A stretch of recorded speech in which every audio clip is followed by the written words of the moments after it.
We're going to go back to Alexis McAdams. She's got one of the spokespersons for the family. Alexis? That's right. Yeah, we've been talking with people out here, including Dave Hancock, who's been on the ground, and you've been in the courtroom. So you are very close with Kyle. Tell me how you're feeling right now and how Kyle and his family are feeling after hearing that he's not guilty on all 5 counts. Well, somewhat surreal. We knew that this was the right decision. I think it really hasn't hit everybody quite yet. Look, it's clear as day that he defended himself, and this verdict from this jury, they came back, and I believe they were cerebral and they thought about every single piece of the jury instructions. And so justice was done for Kyle. He gets to live a life as a free young man. And yeah, I think it's all still settling in. I'm sure. You've been in that courtroom, you've been back and forth talking with Kyle, and you were actually with him as he prepared to take the stand and testify. I know, importantly, you didn't even tell his mom because you thought maybe she'd be pretty nervous and didn't want her to know too much about it until he walked up on the stand. How did you think that and him testifying played into him being not guilty? The whole time, he was always going to take the stand. He always wanted to take the stand because he wanted to tell everybody, the world, his story, right? Nobody knew Kyle. Nobody knows what was in his heart and what was in his head, but everybody wanted to pretend like they knew. So that was his opportunity to tell everybody what was in his head and what was in his heart. And so I'm just speechless and proud of the strength and the resilience of that young man. He's weathered a hell of a storm over the past year, a hell of a storm. And I would suggest that he's not just going, this situation is not just going to go away, to the sense where Kyle is very pragmatic when he looks back on the past year, right? He was dealt a lot of really crappy cards, and he stayed strong. His family stayed strong, and there were ups and downs, and finally, after all this time, he's a free man. 26 hours of deliberations there. I know you were getting so many calls from everybody asking you, what do you feel? How do you feel about this? Why is it taking so long? Did you ever get nervous that it was taking so long? Did Kyle get nervous that those deliberations were going on maybe longer than expected for some?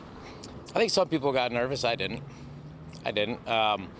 Look, this case has veins that go to every major political issue and contemporary political issue that we're facing as a nation right now. And it was snatched up and rebranded and retitled, and I'd say quite a few people just didn't want to admit the facts and the truth. So I just figured that the jury was taking their time and they were being careful about every single instruction, because this is a major and huge and consequential case that they had to be right. They had to be right about, and they were. And you were in the courtroom. Did you receive a heads up? How did you know that they were getting closer to coming with a decision? Because we saw Kyle's mom enter short time before that verdict was read.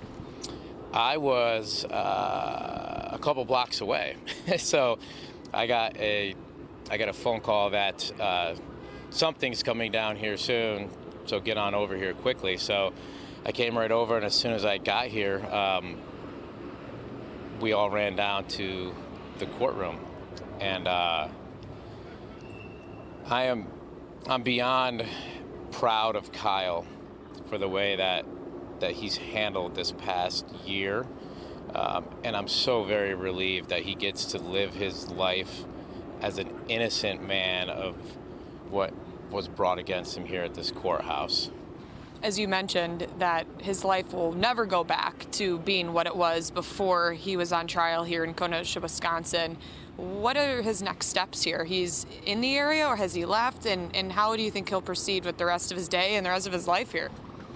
Well, that's up to Kyle. Kyle makes his own decisions. He's an 18-year-old young man. He's been making his decisions this whole time. He's an independent and smart young man. He's going to be in college. He's going to be in college. He wants to go into the medical field. He's taking his prerequisites at Arizona State University right now. I mean, they attacked him because he said he went to Arizona State. The happiest that I've ever seen Kyle in the past year and month, or like 3 months, was the day that he received his Arizona State University student ID. That was the happiest I've ever seen him outside of when he received Milo, his dog, back in January. And so he wants to go to college, and we're not going anywhere. We're going to make sure and do everything we can to make sure that he is able to live as normal of a life as possible moving forward. And I think you're going to see some great things coming out of Kyle in the next few years. Safety was a top priority for you throughout this entire trial. I know you guys had a security team rather, with Kyle Rittenhouse at all times. That will continue, I'm sure.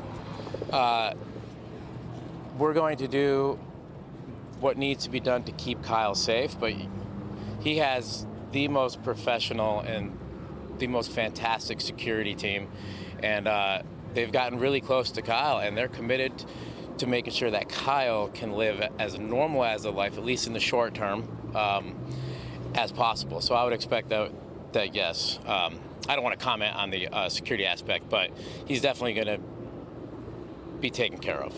So leaving the courthouse and leaving Kenosha because of possible security concerns. I know businesses in the area have told us, and you've been hearing that as well, that they were bracing for possible unrest depending on what the verdict was here. So was that something you were concerned about? Is that why he needed to leave the area quickly? Of course. He left with his family right afterwards, and so he's on his way home. And I'm going to go meet up with him, and I'm going to give him a big old hug, and I'm getting kind of worked up, but it's been a long road. And yeah.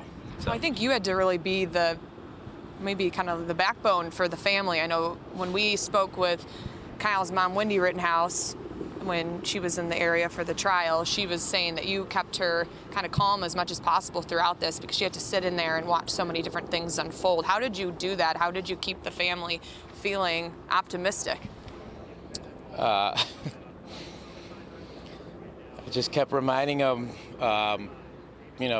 this is going to happen. This jury is going to be thoughtful. The facts are coming out in the case, and everybody knows Kyle, who's close to Kyle, knows who he is, what's in his heart, and what's in his head. And